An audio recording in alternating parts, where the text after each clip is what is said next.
사도행전 14장 19절부터 28절입니다. 우리 같이 한 목소리로 함께 읽겠습니다. 유대인들이 안디옥과 이고니온에서 와서 무리를 충동하니 그들이 돌로 바울을 쳐서 죽은 줄로 알고 시외로 끌어내치니라.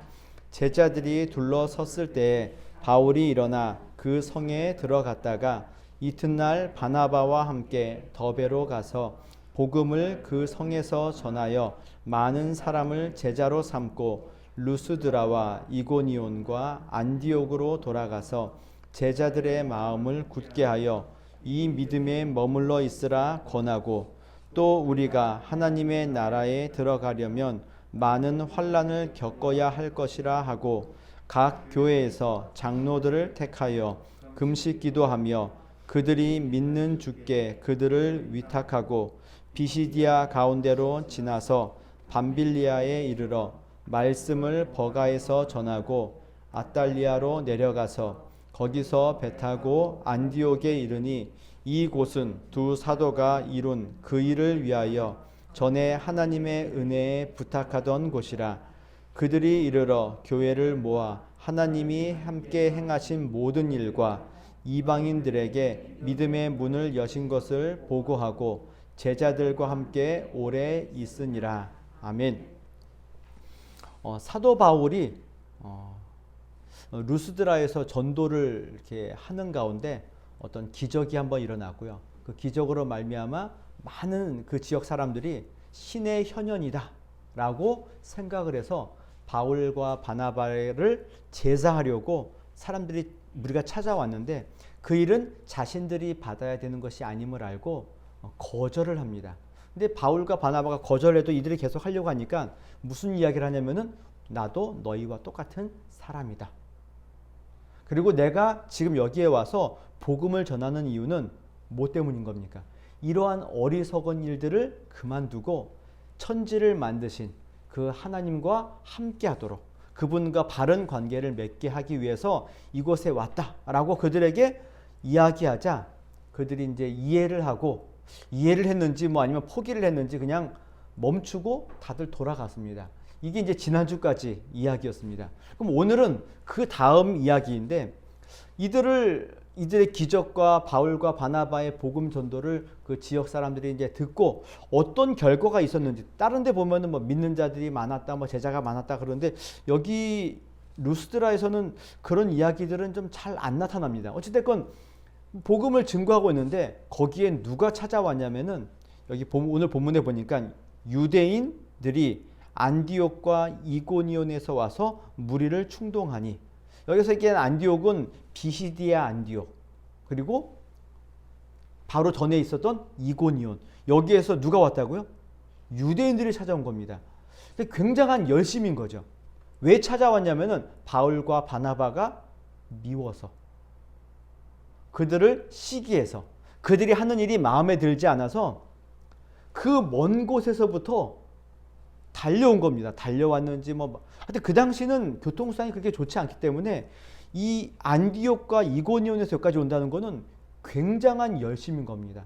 뭐 오늘날로 이야기하면은 서울에서 있었던 사람들이 어디까지 내려왔냐면은 거의 뭐 경상도 쪽까지 걸어서 내려와서 지금 바울과 바나바를 뭐 한다고요? 지금 시기하고 그들을 박해하기 위해서 온 겁니다. 굉장한 열심들인 거죠. 이게 바른 열심은 아니지만 어찌됐건 간에 시기와 질투로 인한 놀라운 열심들을 가지고 그들을 찾아옵니다. 바울과 바나바를 찾아와서 그들에게 뭐 해코지 하는 게 아니라 맨 먼저 뭘 하냐면은, 오늘 본문을 보니까 와서 무리를 충동합니다. 그러니까 루스드라에 있는 사람들을 충동하여서 그들을 그들의 나쁜 점, 이것들을 막 비난했겠죠. 그러자 루스드라 사람들이 거기에 넘어가죠. 얼마 전까지만 해도 이들이 신이라고 제사하려고 했던 사람들이 자기들의 기대에 어긋나게 되자 유대인들의 충동에 넘어가서 그들을 어떻게 보면 내어주는 거죠. 돌에 맞습니다. 바울이 돌에 맞는데 그 일을 누가 묵인한 겁니까? 그 루스드라에 있는 어떤 정치하는 사람들, 군중들, 이들이 다 묵인한 거죠. 뭐 같이 돌을 던졌는지 그거는 모르겠지만 어찌됐건 이들이 그 일을 하게 되어서 이 잘못된 열심으로 바울이 거의 죽게 되었습니다. 우리는 죽게 되었다라고 얘기하지만은 본문에는 거의 뭐라고 되어 있는 건가요? 죽은 거죠. 그래서 사람들이 바울을 어떻게 합니까? 장사 지내는 것도 아니고 그냥 성 밖에다가 던져버리는 겁니다. 이제 이런 일들이 일으키게 되었습니다. 근데 바울이 거기서 죽지 않았습니다. 이 본문에 보니까 제자들이 둘러섰을 때 바울이 일어나 그 성에 들어갔다가, 그러니까 바울이 일어났습니다. 여기는 일어났다고 되어 있는 거, 일어나는 것은 뭡니까? 뭐 앉아 있다가 누워 있다가 일어났다. 뭐 이런 차원의 내용이기보다는 이 단어 자체가 무슨 의미가 있냐면 부활하다라는 의미가 같이 들어 있습니다. 그러니까 바울은 뭐 실제로 죽었는지 뭐 그거는 알 수 없지만 거의 죽었다가 살아난 부활과도 같은 그런 놀라운 은혜로 다시 일어선 겁니다. 바울이 일어선 이유는 뭐 바울이 뭐 힘이 있어서 뭐 젊어서 뭐 건강해서 이런 차원이 아니라 하나님께서 바울을 통하여서 하실 일이 아직 있기에 그가 여기서 생을 마감하지 않고 다시 부활한 것 같은, 부활하는 그 은혜를 맛보게 되었던 겁니다. 자, 어찌됐건 이렇게 일어난 바울이 그 다음에 뭘 했는가가 되게 중요합니다. 오늘 이제 제가 드리려고 하는 요지의 내용의 이제 흐름이 여기서부터인 겁니다. 자, 바울이 지금 돌 맞아 거의 죽었다가 살아났습니다. 그럼 이 정도 되면은 무슨 바울이 뭘 해야 되나요? 돌에 맞아 죽었다가 살아났으면은 그다음에 뭘 해야 될까요? 병원을 가던가 아니면은 뭐 어느 숙소에 들어가서 치료를 하든가 아니면은 또 들어갔다가 살아있는 걸 보면은 이 유대인들이 또 뭐 할까요? 얘가 아직 안 죽었네? 또 다시 던질 수도 있는 그런 위험이 있기 때문에 또 도망가야 되겠죠.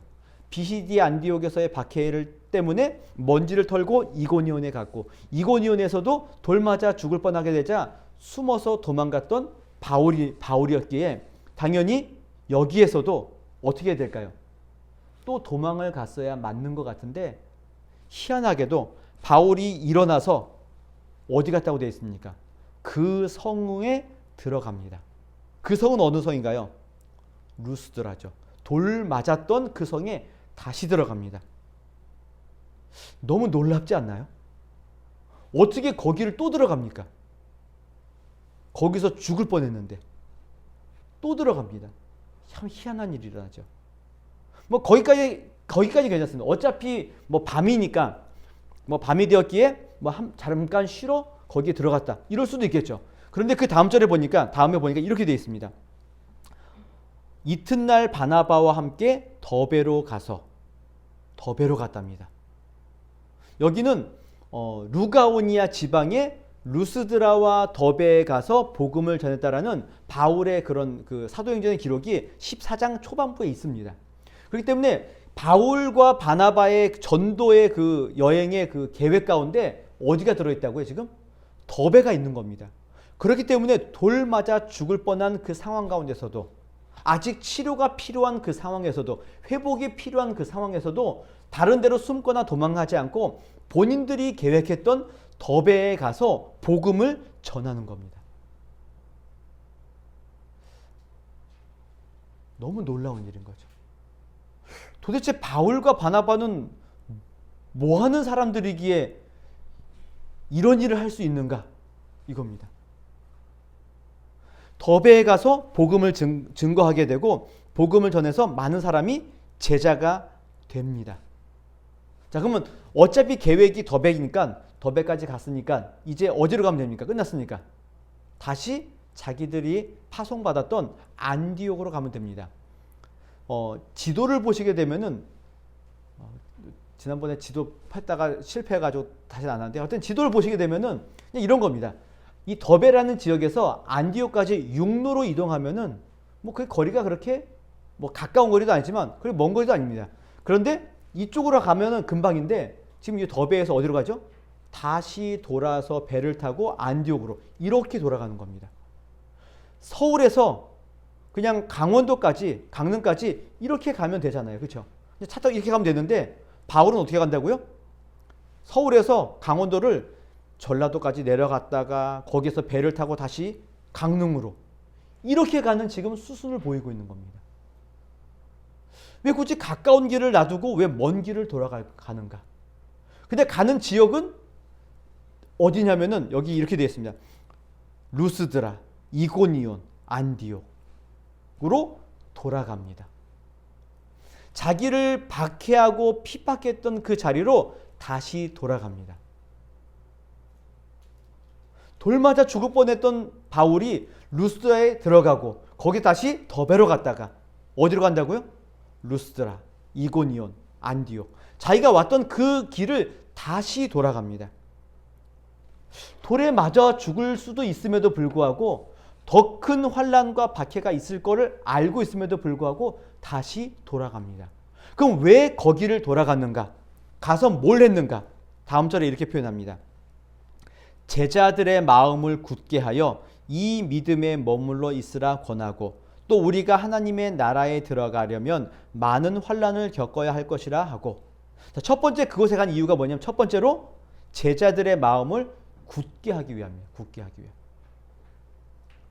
바울은 지금 자신을 돌아보지 않고 제자들과 교회를 보고 있는 겁니다. 그래서 다시 돌아갈 수밖에 없는 겁니다. 그 지역이 환난과 박해와 위험이 있다 할지라도 교회와 제자들을 위해서 다시 돌아가는 겁니다. 이게 주님이 바울에게 준 사명이기 때문에 다시 돌아가는 겁니다. 믿음을 굳게 합니다. 그럼 왜 굳게 해야 되는가? 여기 보면은 우리가 하나님의 나라에 들어가려면 많은 환난을 겪어야 할 것이다. 그러니까 바울만 박해를 받은 것이 아니라 바울은 나왔지만 거기에 있는 제자들도 그 유대인들로 인하여서 뭘 받았을까요? 박해를 받고 있었다는 겁니다.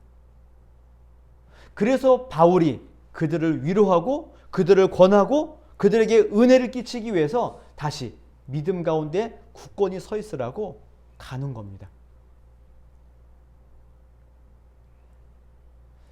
우리나라도 예전에 뭐 영화나 뭐 드라마나 이렇게 보면은 그 일제 강점기 때 우리나라 안에서 열심히 독립 운동 하시던 분들이 있잖아요. 얼마나 어렵습니까? 그렇죠? 근데 어려운데 이들이 누구를 보면 위로를 받나요? 저기 막 더 먼 곳에서 막 만주나 뭐 중국에서 정말 막 목숨 걸고 막 총하고 이런 분들 만나면 어떻습니까? 그냥 자기 힘이 솟는 것과 똑같은 거죠. 자기들도 지금 힘들지만 자기들보다 더 힘든 일을 겪었던 바울이 자기들을 위로하기 위해 찾아왔다. 그 얼굴을 보는 것만으로도 마음이 편안해지고 더욱더 힘이 생기고 믿음이 생기게 되어져 있는 거죠. 이걸 알고 바울이 다시 돌아가는 겁니다. 굉장한 일인 겁니다. 그래서 그들을 위로하는 거죠. 그리고 두 번째 또 뭘 했는가? 23절에 보면은 각 교회에서 장로들을 택하여 금식기도 하며 그들이 믿는 주께 그들을 위탁하고. 자, 교회에 뭘 했다고요? 장로를 세웁니다. 그러니까 장로의 역할은 요즘 장로님들의 역할과 이때 장로님 역할은 뭔가 좀 약간 다른 느낌이 있습니다. 요즘 장로님들은 보통 장로님들은 뭐 하는 건가요? 장로님들이 뭐 하는 거죠? 그냥 뭐 교회에 무슨 일 처리하고 막 이런 것처럼 오늘날 얘기하면 마치 그냥 국회의원이 되어서 성도들의 어떤 대표로서 교회를 뭐 다스리고 뭐 이런 것처럼 보여지는데 원래 장로님 그 일도 하는 게 맞습니다. 그러나 더 중요한 일은 장로님들이 목사님과 함께 성도들의 믿음과 신앙을 돌보고 지키는 일들이 제일 중요한 일인 겁니다. 그래서 장로님들도 뭘 해야 돼요? 목양을 하셔야 돼요. 목양을. 목사가 목양을 하는 것도 있지만은 장로님들도 성도들의 믿음과 신앙을 지키기 위해서 돌보는 일들을 하셔야 되는 겁니다. 이게 제일 중요한데 이 일을 장로님들이 못 하시죠. 왜 못 할까요? 직장 나가셔야 되는데 언제 성도들 돌아볼 시간이 없으시죠. 그러다 이 일을 해야 되는 겁니다. 장로님들을 바울이 세운 겁니다. 교회를. 단순히 그 본인이 찾아와서 그들의 믿음을 굳건히 하고 그들에게 위로하고 이걸 떠나서 자기들이 떠나가지만 그 교회를 굳건히 세우고 믿음으로 지키도록 하기 위해서 장로를 세우고 택하는 겁니다. 자, 그런데 요 다음 표현이 참 재밌습니다. 뭐라냐면 장로를 택하여 금식기도 하며 이겁니다. 그들이 믿는 주께 그들을 위탁하고. 자, 그들이 믿는 주님께 그들을 위탁했다는 겁니다. 누구에게 위탁했다고요? 주님께 성도들을 위탁했답니다. 근데 앞에는 뭐가 있었죠? 장로를 택하여.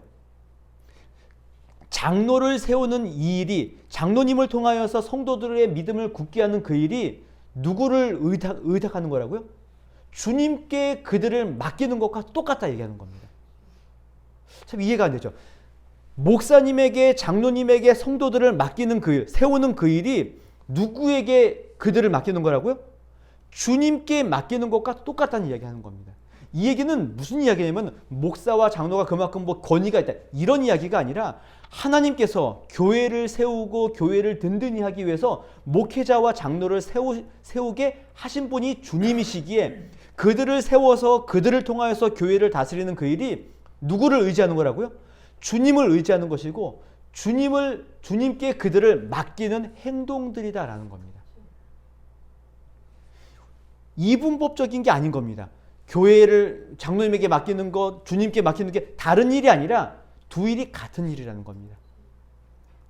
하나님의 명령과 하나님의 뜻을 따라 행하는 그 모든 일들이 다 뭐라고요? 주님을 의지하고 주님을 따라가는 일이다라고 이야기하는 겁니다. 그런 면에서 교회의 어떤 정치와 교회의 치리와 교회가 하는 모든 일들을 저와 여러분들이 따라가는 일들이 마치 누구를 의지하는 거라고요?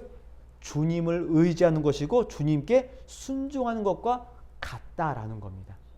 또 이게 잘못 오해되어서 그러면 교회가 시키는 일을 다 해라 이게 아니라 교회가 하는 그 일이 주님이 맡기신 일을 잘 정직하게 감당하고 있다면은 그 일이 뭐라고요? 주님의 일이고 주님을 의지하는 일이다. 그 일을 따라가는 것이 주님을 순종하는 것이다 라는 겁니다. 그래서 바울이 사도행전을 통해서 이렇게 얘기하는 거죠. 장로를 택하여 금식기도 하며 그들이 믿는 주께 그들을 위탁하고 맡기는 겁니다. 그 일을 지금 하는 겁니다. 그러니까 바울이 어려움을 뚫고 루스드라, 이고니온, 안디옥을 돌아다니면서 위로하고 장로를 세우는 이유는 그들을 굳건히 하고 믿음 가운데 교회를 잘 세워가기 위해서. 그러니까 자신의 어떤 어려움, 자신이 받을 어떤 상황 이것보다도 자기에게 그 일을 맡기시고 그 일을 행하게 하신 하나님을 바라보고 이 일을 지금 열심히 하고 있는 겁니다. 자, 이 지역을 돌아온 다음에 어디로 가냐면은 또 어느 지역을 하면은 버가에 갑니다. 비시디아 가운데로 지나서 밤빌리아에 이르러 말씀을 버가에 가서 전하고 아달리아로 내려가서 버가입니다. 버가가 언제 나왔었죠? 구브로에서 배를 타고 떠나서 도착한 곳이 버가였는데 거기에서는 복음을 증거하지 않았습니다. 않는 이유는 그 여러 가지 건강상의 이유로 해변가에 있으면 안 되었기 때문에 빨리 산지인 비시디아 안디옥으로 옮겨갔던 겁니다. 그래서 오는 길에 바울이 또 버가에 가서 그냥 바로 안디옥으로 가지 않고 거기에서도 열심히 주의 복음을 증거하는 겁니다. 그러니까 바울이 했던 모든 그 계획이 자신이 세운 계획이라 할지라도 하나님의 은혜와 주님의 명령에 의한 것인 줄 알고 버가라는 곳도 그냥 지나치지 않고 끝까지 주님의 복음을 전하고 있는 바울을 보는 겁니다. 그리고는 아달리아에 가서 배를 타고 안디옥으로 돌아왔습니다. 그런데 이 안디옥에 돌아와서 사람들을 다 교회의 사람들을 모아놓고 그가 이제 뭘 하면 전도 보고를 하잖아요. 마지막 이제 우리가 이런 일을 했다라고 보고하는데 보고의 내용이 이렇습니다. 그들이 이르러 교회를 모아 하나님이 함께 행하신 모든 일과 이방인들에게 믿음의 문을 여신 것을 보고하고. 보고가 어떻습니까? 굉장히 짧죠. 뭐라고 되어 있나요? 하나님이 함께 행하신 모든 일. 그리고 여기 빠져있지만 하나님이 이방인에게 믿음의 문을 여신 것. 주체는 누구죠? 보고의 주체는 하나님이 하신 일인 겁니다. 뭐 실제로는 안디옥에 가서 이 얘기만 이렇게 한 줄로 보고를 끝나지 않았겠죠. 사람들 교회에 모아놓고 하나님이 함께 행하셨다, 하나님이 문을 여셨다, 이렇게만 하진 않았겠죠. 또 여러 가지 많은 이야기를 했겠지만 바울과 바나바의 보고의 핵심은 어디에 있다고요? 하나님이 이 일을 하셨다, 하나님이 역사하셨다, 이것을 지금 보고하고 있는 겁니다. 그러니까 내가 이 일을 했다, 내가 이런 걸 했다, 내가 이런 일을 겪었다, 이런 거 하지 않는다는 겁니다. 자기의 사명은 뭐였다고요? 하나님이 보내셔서 하나님의 일을 하는 것이 사도 바울의 일행의 목표이기 때문에 보고도 뭐만 하죠? 하나님이 행하신 일들만 보고를 하고 있는 겁니다. 남자들에게 뭐 그런 얘기 있잖아요. 남자들은 모이면 무슨 얘기하죠? 군대 얘기하고, 여자들은 모이면 뭐 애난 이야기 한다는데, 군대 이야기를 하기 시작하면 어떻습니까? 며칠 동안을 해도 끝이 나질 않습니다. 근데 군대 이야기의 핵심은 뭔가요?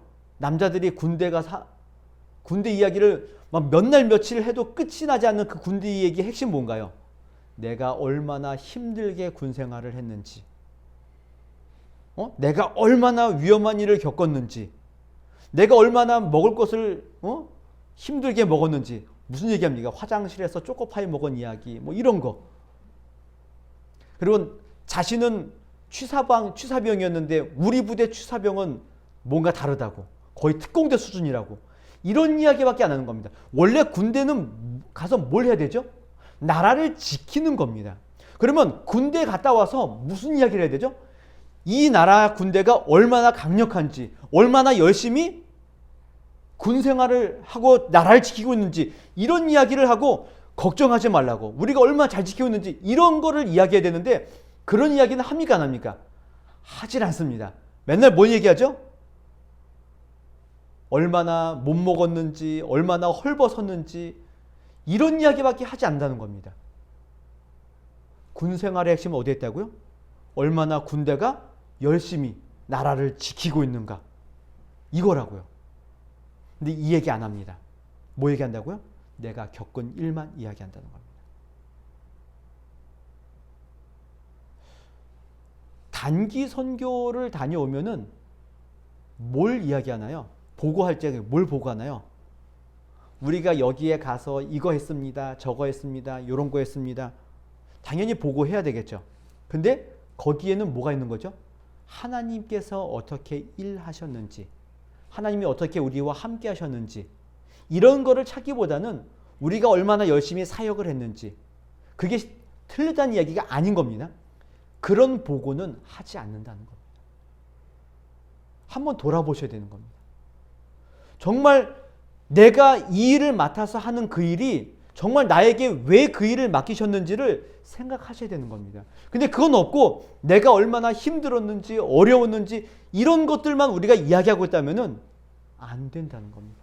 오늘 바울의 전도 여행을 한번 보십시오.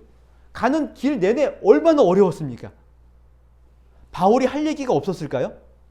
만약에 제가 지금 바울처럼 13장, 14장을 통해서 이런 일을 막 했다면은 딱 보고하러 와서 제일 먼저 뭘 이야기했을까요? 저 같으면은. 제가 만약에 바울처럼 이렇게 했으면 제일 먼저 뭘 얘기했을까요? 돌 맞아 죽었다 살아낸 얘기를 제일 먼저 했을 겁니다. 너네 맞아 봤냐고.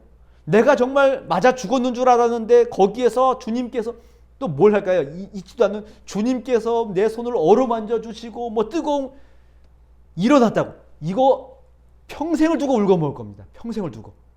이야기하지 않습니다. 이게 바울인 겁니다.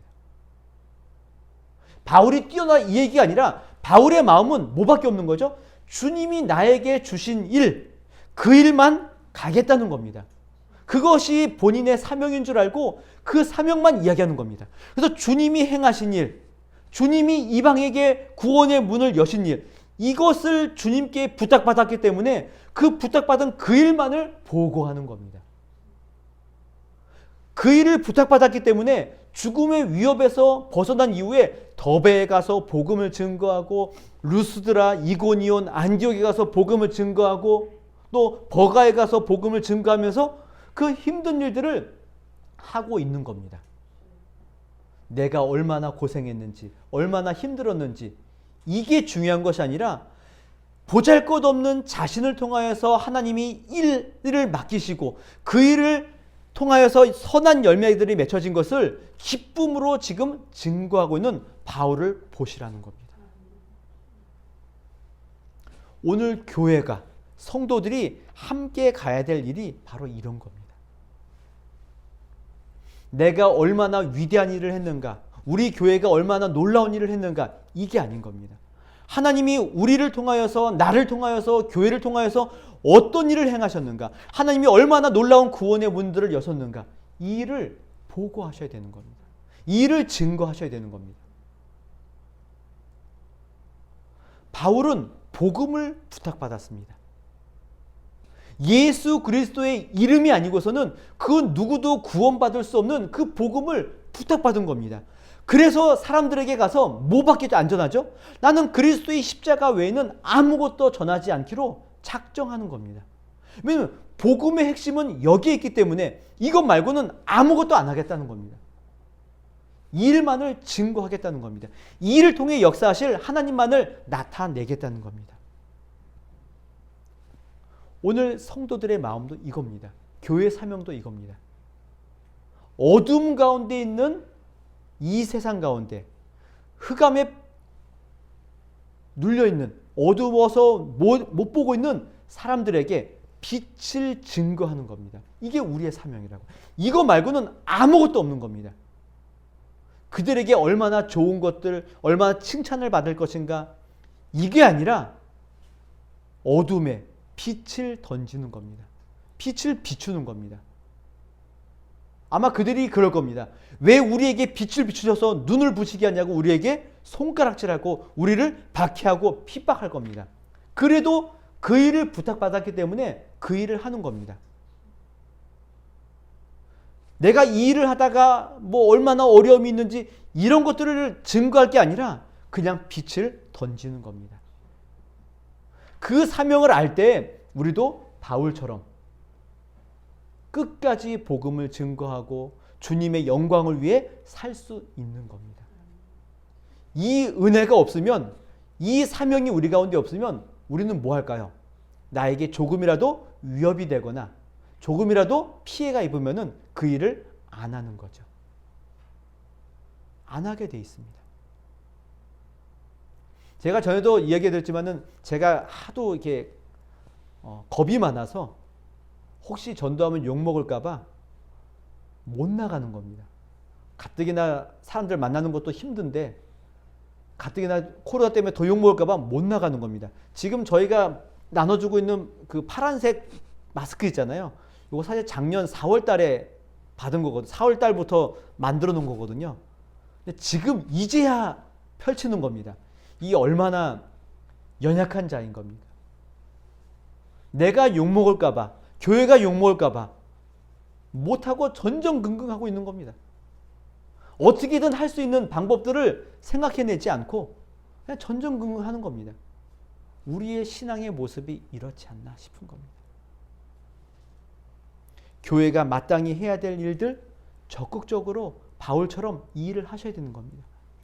주님이 원하신다면은, 주님의 뜻이라면은, 주님이 걸어가신 길이라면은 그 길을 가는 겁니다. 그래서 바울이 돌아오는 길에 성도들에게 뭐라 그러나요? 하나님의 나라에 들어가려면 많은 환난을 겪어야 된다. 굳이 꼭 환난을 받아야 됩니까? 그러나 환난이 아니고서는 우리가 하나님을 의지하거나 주님을 바라보는 일들을 잘 못하기 때문에 그렇습니다. 어려움이 없으면 주님을 붙들지 않기 때문에 그렇습니다. 만약에 어려움이 없어도 주님을 잘 붙드는 사람이 있다면 주님이 굳이 그 사람에게 어려움을 줄까요? 안 줄까요? 안 주시겠죠. 그러나 다 알지 않습니까? 어려움이 없으면 주님을 바라보지 않습니다. 그래서 이 일을 시키시는 겁니다. 그러나 그 일을 통해서 우리가 더욱더 큰 은혜를 받고 그 은혜로 주님 앞에 나아갈 수 있는 자리이기 때문에 이 일들을 우리가 기쁨으로 맞이하는 겁니다. 성경은 항상 이야기하잖아요. 환난을 만나거든 뭐라 그러죠? 기뻐하고 즐거워해라. 이겁니다. 환난을 만나도 하하하 웃자. 이런 미친 사람들처럼 하라. 그게 아닌 겁니다. 환난이 기쁜 이유는 그것이 정말 즐거운 게 아니라 그걸 통하여서 내가 주님의 은혜를 깨닫고 주님을 알고 주님을 가까이 하기 때문에 기쁜 것이지 그 자체가 왜 기쁩니까? 하나도 안 기쁘죠. 그러나 그 일을 통하여서 주님이 나를 세워가시고 주님이 나를 인도해 가시고 그러기 때문에 기쁨이 있는 겁니다. 이 사실을 아시라는 겁니다. 그래서 사도 바울도 그 기쁨을 알기 때문에 어디를 들어간다고요? 루스드라, 이고니온, 안디옥으로 담대하게 걸어가는 이유가 여기에 있는 겁니다. 환난을 만나도 괜찮다. 이 일이 나를 주눅들게 하는 것이 아니라 더욱더 주님 앞에 가까이 하는 자리이기 때문에 이 일을 하겠다라는 겁니다. 교회는 이런 마음이 있어야 됩니다. 성도는 이런 마음이 있어야 됩니다. 주님의 영광을 위한 자리라면 두려워하거나 떨지 마시고 담대하게 가자는 겁니다. 이런 적극적인 신앙의 자세들이 저와 여러분들에게 있으셔야 되는 겁니다. 근데 이게 없고 교회는 날마다 하나님의 영광보다는 주님을 두려워하기보다는 세상을 두려워하고 있지 않은가 보시라는 겁니다. 목사도 마찬가지입니다. 세상적으로 성공하고 칭찬받고 인정받기를 혹시 원하고 있지 않은가? 제 자신을 한번 돌아보는 겁니다. 성도들도 마찬가지라고요. 주님의 영광을 위해 내가 고난도 박해도 환난도 내가 뚫고 들어가겠노라 이런 마음보다는 그냥 교회에 와서 좋은 얘기 듣고 마음의 평안 좀 얻고 또 월요일부터 나가서 또 일하려고 하니까 그래도 좀 뭔가 편안을 얻고 돌아가야지 이런 차원으로 혹시 우리가 있지 않는가 한번 보시라는 겁니다. 우리의 모든 삶의 내용은 주님의 영광 말고는 없는 겁니다. 주님이 행하신 일을 증거하는 것 말고는 없는 겁니다. 유명한 설교가 가운데 스펄전 목사님이 있습니다. 스펄전 목사님이 있는데 이분이 영국 분이시거든요. 네, 그 영국에 제가 이름은 기억이 안 나는데 스펄전 목사님과 거의 동등하게 설교를 잘하시는 분이 있습니다. 근데 그 두 분이 한 주 차이로 미국에 있는 어느 교회 가서 전도 집회를 한번 한 적이 있다고 합니다. 그래서 먼저는 그 다른 분이 가서 설교를 전도 집회를 하셨는데 끝난 다음에 성도들의 반응은 목사님 설교 최고시라고 멋지시다고. 그 다음 주에 스펄전 목사님이 가서 설교를 하셨는데 성도들의 반응은 어땠을까요? 하나님 정말 위대하시다고. 하나님 정말 뛰어나시다고. 제가 이 이야기를 듣고 제 최고의 그 모토를 이걸 삼은 겁니다. 목사의 가장 큰 자랑은 뭘까요? 성도들이 목사님 설교를 칭찬해 주는 게 가장 큰 자랑이겠죠. 그러나 그렇지 않습니다. 목사는 나를 자랑하기 위해서 설교하지 않습니다. 하나님을 자랑하고 하나님의 영광스러움을 드러내기 위해서 하는 겁니다. 그러나 저도 나를 계속 유혹을 받죠. 그러나 안 하려고 무지하게 노력합니다. 하나님은 하나님의 놀라우신 일들을 증거하는 일들이 교회와 목사와 성도들의 길인 겁니다. 이 일이 없으면은 우리는 오늘 여기 나와 있는 바울과 같이 이런 적극적인 신앙의 모습을 나타낼 수 없습니다. 그러나 하나님을 위하신다면은 우리도 당연히 이 일들을 할 수 있습니다. 그러나 우리가 하나님이 아닌 나의 영광과 나의 기쁨과 나의 자랑이 우리 신앙의 전부가 된다면은 우리는 이런 적극적인 것이 아니라 소극적으로 변하여서 도망가고 숨고 타협하고 하게 되어져 있습니다. 그냥 바울은 바울이니까 이렇게 하지 마시고 바울이 뭐라 그랬다고요? 나도 너희들과 똑같은 사람이다. 바울과 우리가 다를 바 없습니다.